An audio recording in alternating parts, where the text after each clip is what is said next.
ओ ये लंगूर भी अपने साथ ट्रेन में चलेगा क्या? अरे अगर आपके जैसे बंदर जा सकते हैं तो ये लंगूर बंदर नहीं जा सकते।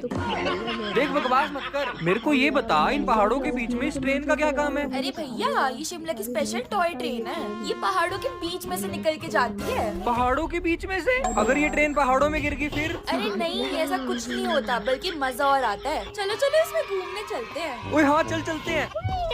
लेकिन इसमें इंजन तो है ही नहीं, फिर ये बिना इंजन के चलेगी कैसे? अरे ये ट्रेन तो अब तभी चलेगी जब ये लोग नीचे सब